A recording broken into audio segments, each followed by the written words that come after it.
often have videos that are put out against what I have to say. There are books that have been written against books I've written or against things that I've taught. There are websites that on a regular basis put out material against what I have to say and teach. I appreciate that. I appreciate people interacting. Some are believers, some are non-believers, different perspectives. I'm not able to respond to everything. And in fact, as a general policy, I put things out. I respond here and there.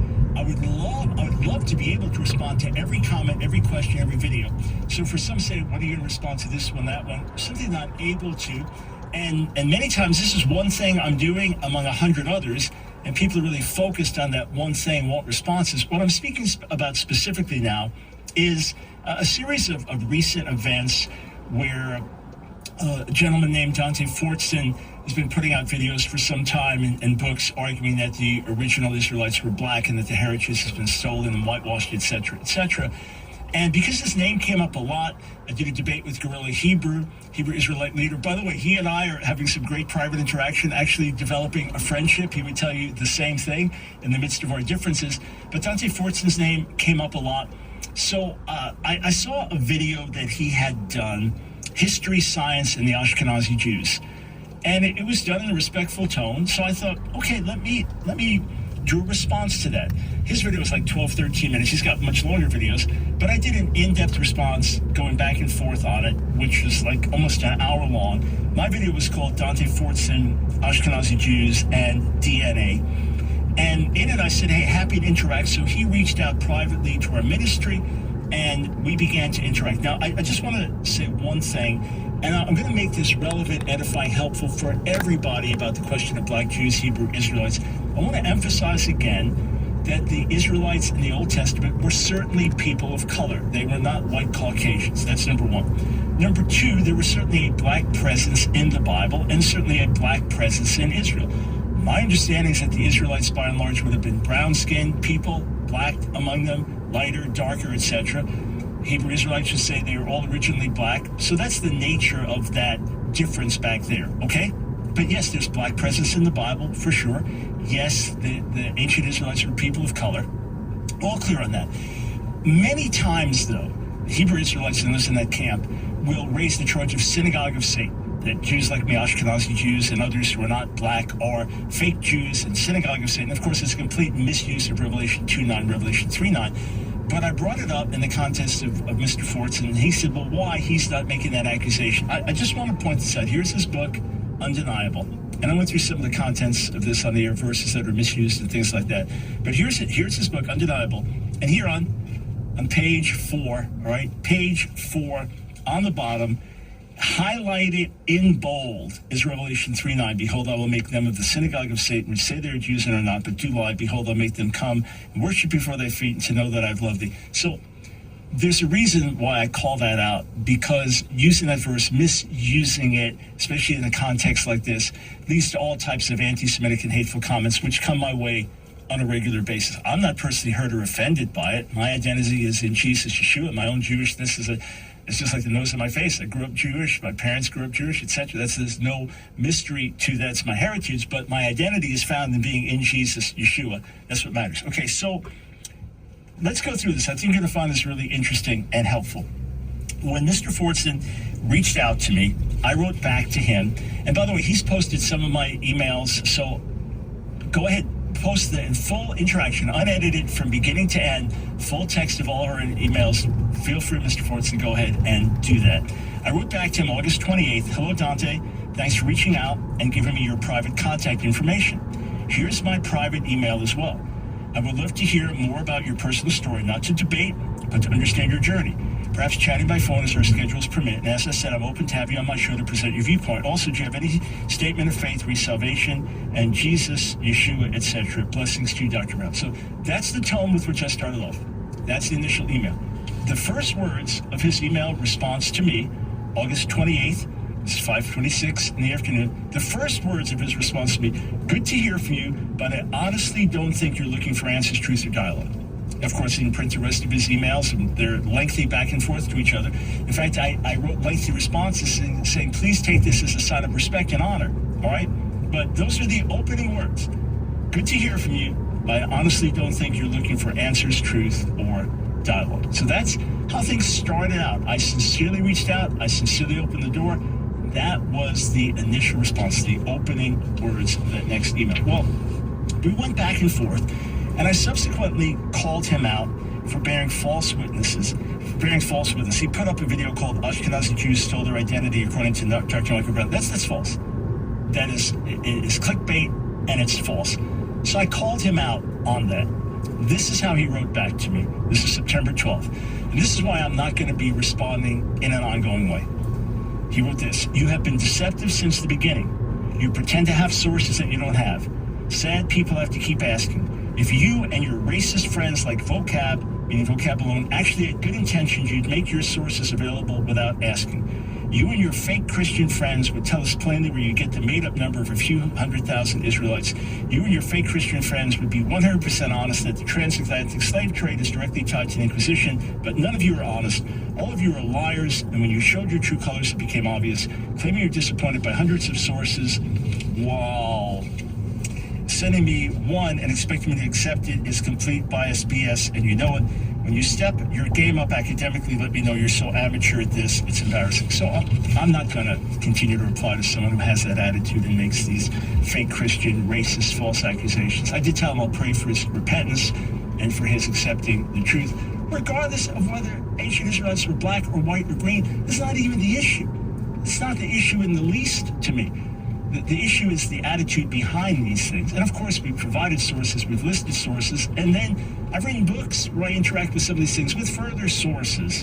In any case, that's the attitude that I've confronted. And please post with my full permission, unedited, the full email interaction, of course, with our email addresses hidden as is appropriate. So that's what we're dealing with, and that's why you're not going to hear an ongoing response to every video. Now here's the other side of it. If we went back and forth, he had put out a 12-minute video. I put like a 1-hour detailed response. He then put out like a 3-hour plus response. You'll see a whole bunch of videos since then. What am I going to do now? Put out like a 9-hour response to his, and he'll put out like a 27-hour response to. So it's endless. He'll probably keep doing this, and I seem to be a good way to draw people to his YouTube channel. I'll give you a list of all the videos recently, but let's get into some substance. What I want to do the rest of the time is get into some substance. So one of his videos, he makes this statement. I'm talking about how there was intermarriage in Israelite history, and there's certainly black intermarriage. You can't deny that in Israelite history. Moses married a Cushite woman, etc. So I said, yeah, that exists through history. There's converts into Judaism or into the Israelite faith through history. So listen to this clip. Listen to what he has to say. I'm just going to be honest here, Dr. Brown. I feel like this is not your best effort. Ruth was a Moabite. Moabites were descended from Lot, and Lot was Abraham's nephew. So that would make the Israelites cousins of the Moabites. They came from the same exact family. If Abraham was a Hebrew, his brother was a Hebrew. And it would mean the Moabites are Hebrews, but they're not Israelites. So they're not a different race of people. So throwing Ruth in there, although I do agree with you, there's a lot of Israelites that think Ruth was an Israelite. I don't believe so. But I agree with you that Ruth was a Moabite. However, Ruth would still be a Hebrew, and she would still very likely look like the Israelites looked at that time. And the Israelites looked like ancient Egyptians, which is why they were confused with ancient Egyptians. And as we've heard pretty much everybody say, and the historical records show, the ancient Egyptians were black. Dr. Kennedy said it. You heard 2 Egyptian men say it. You brought in Herodotus, and Herodotus said it. So everybody is saying the ancient Egyptians are black. All right, we'll come back to that. Of course, everybody's not saying the ancient Egyptians are black, and there's a massive debate among top Egyptologists over it. And I'll quote one of the most prominent African-American scholars on blacks in antiquity who says the ancient Egyptians were not black. We'll get back to it. But the Moabites were not Hebrews. I just quote that to give you an example that Mr. Fortson is not a biblical scholar or a historian. All right, you just have to remember that. He can show you 1,000 sources, but 0 plus 0 plus 0 plus 0 equals 0. The sources have to be rightly understood. Ruth was not a Hebrew. The Moabites were not Hebrews. In fact, according to Deuteronomy 23, look at this. Deuteronomy 23 says no Moabite up to the 10th generation, an Ammonite or a Moabite, right? So they've got relations through Lot, but they were now foreigners, idol worshipers. They were not part of the chosen people, chosen race, all right? They weren't children of Abraham. They were not Hebrews. They're not called Hebrews. The Hebrews in the Bible are Israelites, always, only. Ruth, Moabites, were not Hebrews. Up to a 10th generation, it says, they can't enter the congregation of the Lord. All right, so what's being told you is very unreliable. There may be a truthful statement here, but it's mixed with all kinds of error. In fact, we come back. I'm just going to give you another example of a glaring error, just to tell you, do the research for yourself, friends. Whoever you are, all right, whether you're one who believes that the people of England are the original Israelites, or the Africans are the original Israelites, or whoever, do solid research, get to the original sources, and then learn from people who have given their lives to studying those texts, who have been face to face with artifacts, rather than just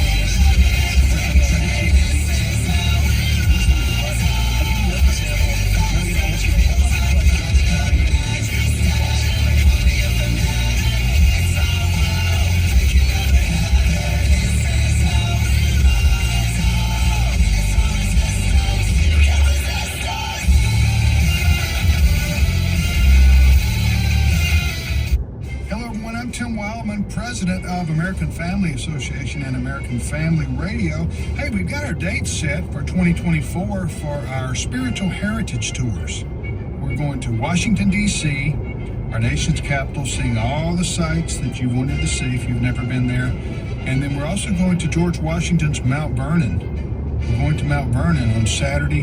There'll be time also for you to see the Bible Museum on Saturday afternoon as well. So it's going to be a fabulous time there in our nation's capital next June and September. We're also going to Colonial Williamsburg, Jamestown, and Yorktown on a separate trip. And the tours are back-to-back if you want to do Williamsburg and D.C. For all the information on the June and September trips, go to the website spiritualheritagetours.com. spiritualheritagetours.com for all the information you need to know.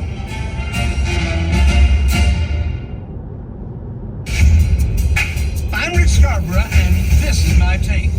In Genesis 12:2-3, Scripture states, I will make you into a great nation. I will bless you. I will make your name great, and you will be a blessing. I will bless those who bless you, and curse those who curse you, and all the peoples of the earth shall be blessed through you. When the Scripture states that all the nations will be blessed through Abraham, the father of the Jewish nation, what was he saying? There has been so much suffering and curses passed through the lineage of Abraham, but make no mistake about the veracity of God's word. When he stated that all the nations of the world would be blessed through Abraham, he was looking forward to the birth of Jesus. In Matthew 1, the Scripture states, this is the genealogy of Jesus the Messiah, the son of David, the son of Abraham.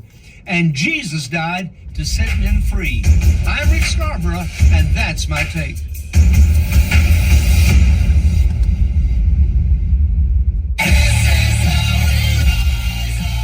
It's the Line of Fire with your host, Dr. Michael Brown. Get on the Line of Fire by calling 866-34-TRUTH. Here again is Dr. Michael Brown.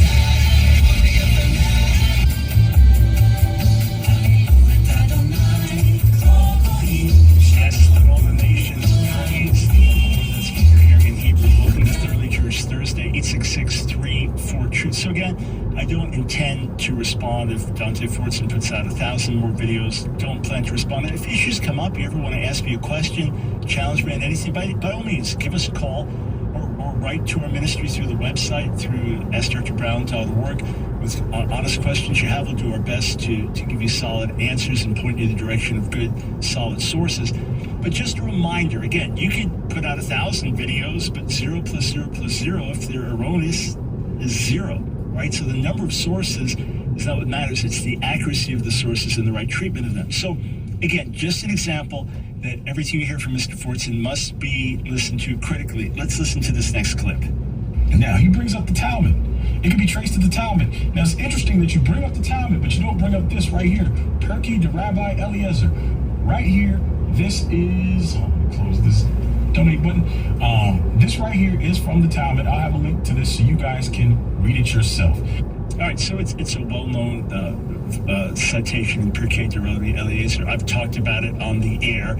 Pirkei de Rabbi Eliezer is not Talmud. He says it's Talmud. It's not Talmud. It's 300 years after the Talmud. It's a completely separate document and does not have legal authority in Judaism. He doesn't have the level of authority of the Talmud. It would be like I'm going to quote you from the Constitution and I quote Ronald Reagan. In fact, that's closer. That's not even as far off.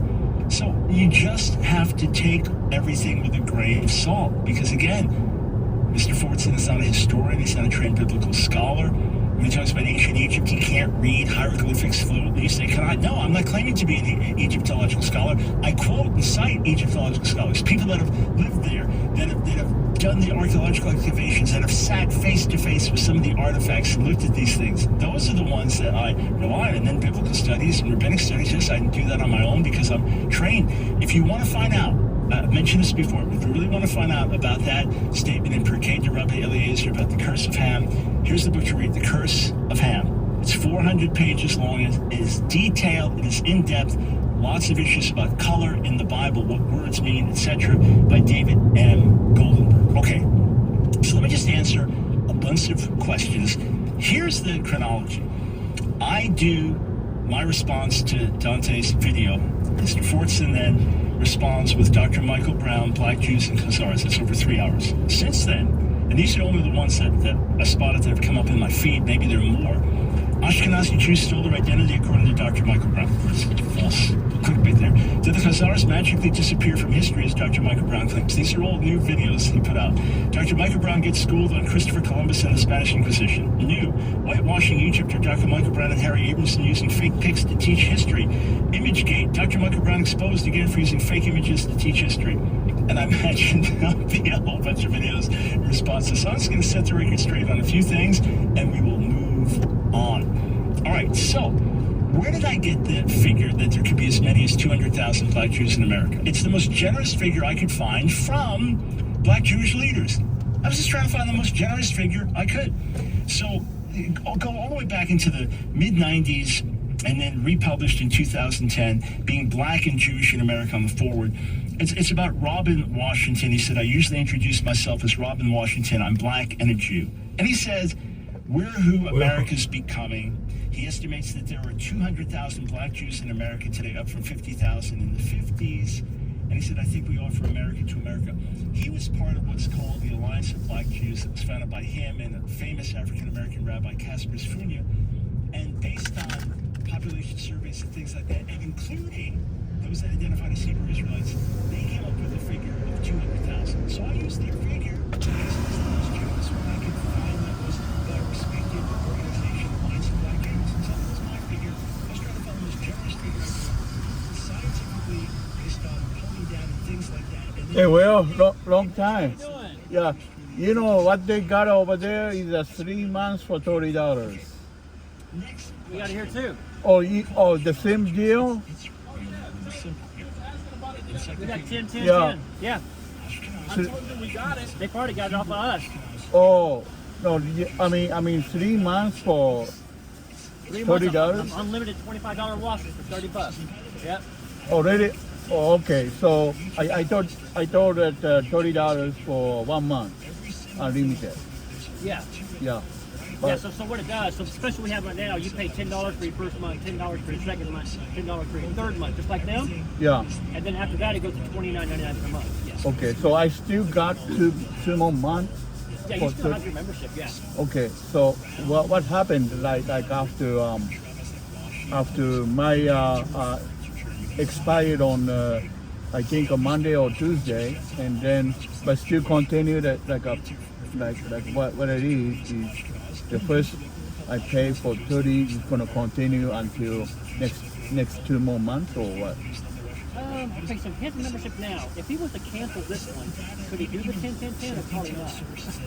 I'll tell you a little secret. Just use a different phone number because with the phone number you register with this membership, Yeah. it won't let you go in the system and sign up for the new promotion. So if you have like a daughter or you can use your wife's phone number or something, sign up for the new promotion. Okay. The only I have is one phone number for myself. Okay. But the You know what? You could probably use your mom's phone number. but my mom's phone number has another register for. Oh, okay, Well, okay. here, right? Yeah. Okay. Blackening of paint containing Egyptian blue, which damages You'll probably come around tomorrow, right? Yeah. Okay. Let me figure it out and I'll give you a response tomorrow. Okay. Okay. Yeah, we're gonna Do you want me to give you my? Yeah. What's Oh, your, I actually have your number. Oh, okay. Yeah, I've got Yeah. I have you have it? Yeah. Okay, Oh, yeah. perfect. Yeah. No, but I give it to you. My mom's number Okay. and my number. images are used like reconstruction based on the best scientific understanding, not whitewashing, the best scientific understanding of how it originally looked. I've got another link for you. There's a scientific process involved in restoring. Yeah. This It's is not just whitewash. a number registered. Okay. Yeah, for my mother and myself. Okay. And Projection mapping technology. what happened after Monday? Because my expiration will be after for 5. I think 6 is the last day. Okay, so I think what I can do is I can delete your license plate out of the system, Mm-hmm. and then we can probably still use your phone numbers for the new membership. Okay. Okay. Yeah. So whenever your membership expires, we'll just come back and then we'll do it. Okay. Oh, okay. Yes, sir. Okay. Okay. Yeah, because we want you around. I know you Yeah, came yeah. the other day. You're like they got a great promotion of the streets. So Yes. Yes. We're always better here. oh yeah. Yeah. So they got $30, but it's gonna be like the same. Okay, good. Okay, so I will be on your team, you know. But you know what? We talk, okay, and looking forward. Yes, sir. Okay. Yeah, I'll look out for you. Okay. Yeah. Okay, Christian. Yes, sir. Yeah. Take it easy. Egyptians. Like, no, quite the controversy. Quite the controversy. Massive debate about it. And a large percent of Egyptological scholars say no, that's not the case. In fact, how about this? Look at this headline. Mystery now solved. A study describes how researchers conducted the first successful DNA sequencing on ancient Egyptian mummies. What were the key takeaways? The race of the ancient Egyptians has long been a controversial subject of debate. Researchers used genetic information derived from mummies to shed light on the ancestry of the ancient Egyptians. The results suggest that the ancient Egyptians were most closely related to the peoples of the Near East, particularly from the Levant. So not primarily from further south in Africa and darker skin and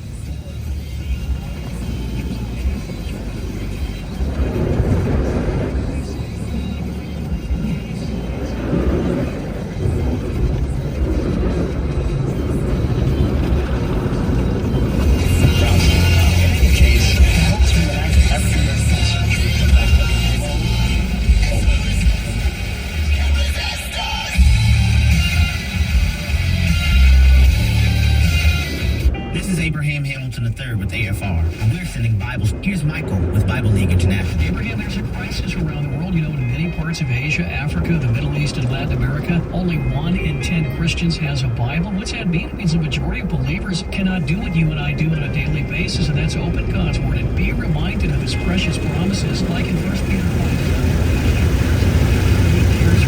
Hey, here's the reaction of a senior saint in South Africa who finally received her Bible. She literally knelt down, cried. At the age of 60, she never had a Bible. It is so much fulfilling just to see people rejoicing when they receive their Bible. Our goal by the end of November is to put tears of joy on the faces of 6,000 believers in the Middle East and other parts of the world who are a little behind. So would you pray and get involved? $5 cents a Bible, $100 cents 20, $500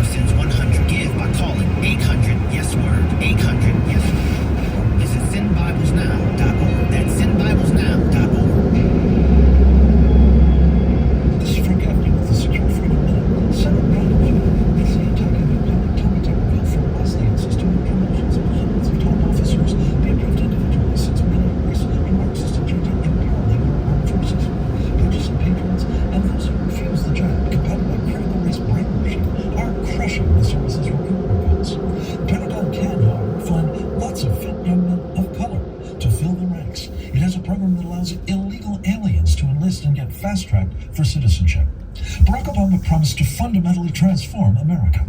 In the course of this third Obama-Biden term, doing that to our military has rapidly advanced and would result in its inevitable takedown if we put foreign jihadists, Chinese special forces, and other enemies in our uniforms. Will any senator stand with Coach Tuberville in exposing and opposing this unfolding disaster? This is Frank Gaffney. The following is not an actor, but a real-life story from Trinity Debt Management. I had numerous credit cards, and I was struggling with paying them off. If you're in debt and you need help, call Trinity at 1-800-788-1813 to talk to a certified counselor. I had heard about Trinity, so I made the call. They took care of all of my credit cards, and now I am completely debt-free. Trinity will consolidate your accounts into one easy-to-manage monthly payment, put a stop to late fees and over-limit charges, reduce your interest, and possibly improve your credit score. You'll save thousands. The people at Trinity are very friendly. They will do whatever you need them to do in order for you to feel better about being in a very difficult place. If your debt has you down, call Trinity at 1-800-788-1813. My name is Ann, and I'm debt-free for keeps. 1-800-788-1813. Thank you for listening to this encore presentation on American Family Radio. And by encore, we mean previously aired, which means it's not really live, which means no new phone calls, which means thank you again for listening to this encore presentation on AFR.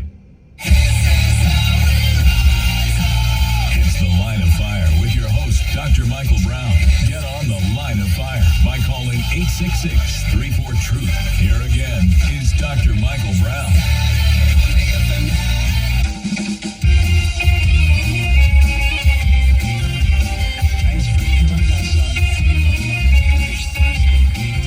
When you do serious research in one area, like I got my doctorate in Near Eastern languages and literatures from New York University, I've been in the Word, going through it day and night for decades, and so there's certain areas where you learn to do the scholarly research, you cut your teeth, you spend the hours, you make the necessary investment, and then there are plenty, you can't do that in every area, right? There areas I've specialized in, many others I learn what I can, but you can't be a specialist in every area. But you learn to do the right research, and you learn to rely on specialists. So here's my advice. For those in the Hebrew-Israelite debate, don't listen to Mr. Fortson. Don't listen to me. Listen to the scholars in the field, and then read widely to get different perspectives. And then above all, go to God in His Word. Say, Lord, give me insight, give me understanding. I've gone through all the verses in the Bible used to prove the Israelites were black, and I demonstrated that those verses are not proof texts. Whether they're black or not, it's not the issue. Those proof texts absolutely fall apart the moment you begin to look at them. But here's someone that you should listen to, okay? Let me give you this information. Frank Snowden, Frank M. Snowden Jr. Wikipedia entry rightly says this. He was an American historian and classicist, best known for his study of black people in classical antiquity. So he was a scholar who specialized in this. He was a distinguished professor emeritus of classics at Howard University, a black research university, right? So if there's someone we want to listen to about blacks in antiquity, this is a man that we should listen to. When he passes away, New York Times obituary, Frank M. Snowden Jr., 95, historian of blacks and antiquity, dies. Here at Washington Post, when he passes away in 2007, Frank Snowden, major scholar of blacks and antiquity, and there is a picture of the man in front of President George W. Bush as he is receiving an award from National Humanities, right? Here's a man you want to listen to. Responding to the argument of Martin Bernal, the Afrocentric arguments that went too far, and Bernal was a scholar in other fields, kind of stepped out of his area, raised a lot of interesting questions, scholars rebutted it. So in a book called Black Athena Revisited, Professor Snowden wrote an article, wrote a whole chapter, Bernal's Blacks and the Afrocentrists. I want to read some of the excerpts from this quickly. He said, the question of who in the ancient world were and who were not African blacks in the modern sense of blacks and Negroes has given rise to considerable debate. He says this: the color of these Africans, their most characteristic feature, was highlighted in the names Greeks and Romans invented for them. He also, let me just back up and say this. He's dealing with physical features of the ancient Egyptians. And he says, on this point, David O'Connor has observed, quote, thousands of sculpted and painted representations from Egypt, as well as hundreds of well-preserved bodies from its cemeteries, show that the typical physical type was neither Negroid nor Negro. Okay, this is a scholar who's reviewed the evidence and said thousands of sculpted and painted representations and hundreds of well-preserved bodies from the cemeteries show the physical type was neither Negroid nor Negro. And who's citing this? Professor Frank Snowden. He also says this: the color of these Africans, their most characteristic feature, was highlighted in the names Greeks and Romans invented for them. Ethiopis or Ethiopians, literally burnt-faced peoples. That Ethiopians were the blackest peoples known to Greeks and Romans is illustrated by a familiar color scheme succinctly stated in the 1st century CE by Manilius, who classified dark and black-skinned people as follows: Ethiopians, the blackest; Indians, less sunburned; Egyptians, mildly dark; and Moors, the lightest. So that's the very argument that I'm giving you here as well. Oh, by the way, Professor Snowden also says you have to look very carefully at the language of Herodotus to see what he is saying and isn't saying. Another quote from Professor Snowden: long before Greek and Roman writers had described in accurate detail the physical characteristics of Ethiopians, and classical artists had called attention to the ethnic differences between Egyptians and Ethiopians, important iconographic documents from Egypt depicted clearly the black skin and woolly or tightly curled hair of Cushites, which differed from these features portrayed in Egyptians. There was also a mixed Egyptian-Nubian element in the population of Egypt, at least as early as the middle of the 3rd millennium BCE, and interracial intermingling continued as black soldiers increasingly served the Egyptian army, married Egyptian women, and sired racially mixed children. So ancient Egypt was racially mixed, and brown-skinned people and black-skinned people could equally fit in there and be seen as Egyptians. And notice his final critique, which sounds exactly like a critique of Mr. Fortson and others today. In their statements about blacks in the ancient world, these Afrocentrists demonstrate that they have not approached the ancient evidence with the relevant scholarly methodology. Again, this is an African-American scholar of blacks in antiquity. The resulting shortcomings include the following: unfamiliarity with the pertinent primary sources, reliance on the undocumented opinions of fellow Afrocentrists, always the same few, a tendency to generalize on the basis of a few lines from a single author or a few texts without considering the whole context, the use of language charged with political rhetoric, and determination to read a, quote, white conspiracy into their critics' interpretations of the ancient evidence. Friends, don't listen to me. Don't listen to Mr. Fortson. Listen to Professor Snowden. That being said, are there black Jews? Absolutely. Are there black Jews that trace back to Africa? Absolutely. Are there remnants of the lost tribes in Africa? Absolutely. Are we still discovering more of them? Absolutely.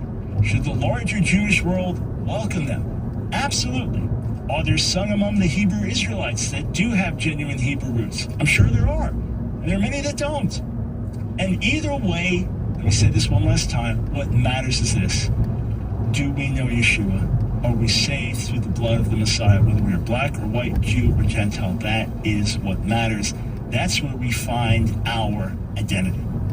And I'm looking at the clock here, and I don't know exactly how long this clip is that Francis Chandler are going to play. So I want to go to the phones, and then we'll come back on the other side of the break and play this for you.